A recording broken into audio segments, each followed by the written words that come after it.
আসসালামু আলাইকুম বন্ধুরা, চলে আসলাম আজকে রান্না নিয়ে। আজকে রান্না করব পাঁচমিশালি শীতের সবজি দিয়ে চচ্চড়ি।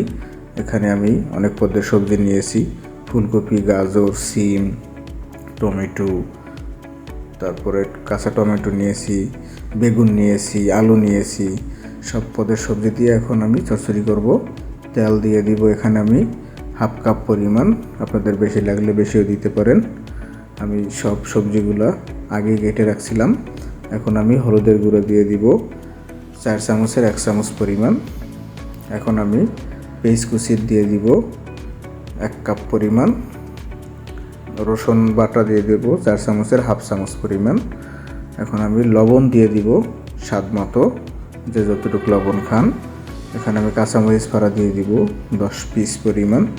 10 পিস কাঁচামরিচ এখানে আমি অ্যাড করে দিয়ে এখন সুন্দর মতো হাতে ভালোভাবে মাখাই নিব, জানি হলুদ আর মশলাটা ভালোভাবে সবজির সাথে মিশে যায়।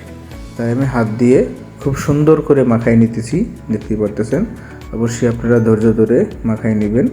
আর এরকমভাবে যদি শীতের চচ্চড়িটা করেন, অবশ্যই আপনাদের কাছে খেতে ভালো লাগবে।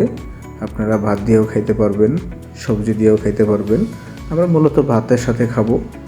এখন আমি সবজিটা মাখানো হয়ে গেছে, হালকা একটু পানি অ্যাড করে দিলাম।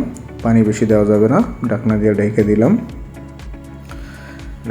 ঢেকে দিলাম। চলে আসলাম 10 মিনিট পরে। দেখতেই পারতেছেন আমার সবজির থেকেও পানি বের হয়েছে। আমি এখন খুন্তি দিয়ে সুন্দর মতো একটু উল্টে দিব, উপরেরগুলা নিচেরগুলা মানে ভালোভাবে সিদ্ধ হয়। তাই আমি একটু ভালোভাবে একটু নাড়াচাড়া দিয়ে দিলাম। এখন আমি চারপাশে কড়াইয়ের একটু ছড়াই ছিটাই দিব, কারণ যেহেতু যে সবজি, আমার সবজিগুলো অবশ্যই সিদ্ধ হয়ে যাবে খুব তাড়াতাড়ি। সেজন্য আমি যে ফুলকপিটা একটু এদিক সেদিক করে দিতেছি। বেগুন আপনারা জানেন খুব দ্রুতই সিদ্ধ হয়ে যায়।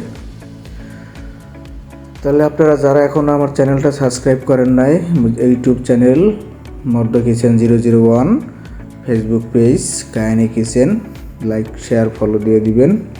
আমি এখন সবজিটা উল্টে দিতেছি এক এক করে। আমার রান্নাটা হয়ে গেছে প্রায়, আর এটা সবজিটা সিদ্ধ হইতে বেশি সময় লাগে না। আমি ধন্যবাদ দিয়ে নামাই দিব। আমার রান্নাটা হয়ে গেছে, সবাই দেখতেই পারতেছেন। এখন আমি ধন্যবাদটা কেটে রাখছিলাম, যেহেতু শীতের সবজি তাই ধন্যবাদটাও যাবে, তাই ধন্যবাদ এখন আমি অ্যাড করে দিব। ধন্যবাদটা অ্যাড করে দিলাম। সবাই ভালো থাকবেন, সুস্থ থাকবেন। আল্লাহ হাফেজ।